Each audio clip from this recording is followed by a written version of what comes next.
Hey guys, here we are for another video, and yeah, some things that I noted from the first three videos.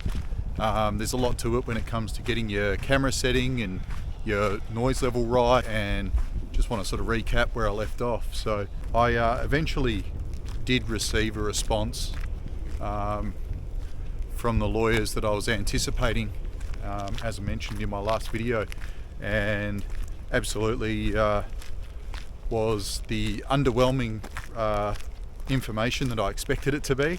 No surprises there when it comes to people with underlying sinister agendas.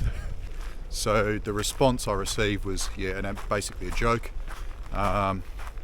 It's fascinating the lengths that people will go to when there's money involved in things to try and, undervalue your position or your situation to better themselves. This individual has basically tried to do their best to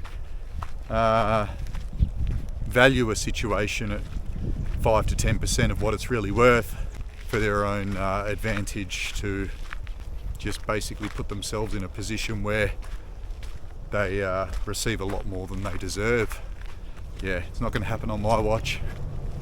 And if these lawyers have an ounce of credibility, including her own lawyers, which I believe they are fairly upstanding firm, they should be advising their client the correct way to handle this moving forward, especially with the documentation that I've put together, which it just shows how much some people are willing to lie and create a false narrative.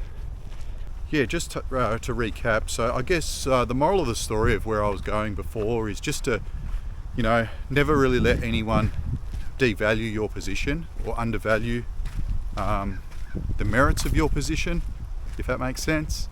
I'm not going to elaborate too much more on this at this stage, as I'm now expecting what you could say is essentially my final letter of offer to go back to the other side with, and we'll just see how things progress from there. Yeah, so I will definitely be doing a more comprehensive video in the future, I suppose, on my experiences and how to deal with, I guess, a legal matter where a lot of people may believe that lawyers will have your best interests at heart, and that just isn't always going to be the case. What it comes down to is they're just looking for the highest paying opportunities with the least amount of work possible. Again, back to the good old Australian work ethic of do as little as possible and get paid accordingly. And we'll leave it there, but I look forward to seeing you on the next one, and hopefully have some more interesting updates coming soon. Thanks, guys.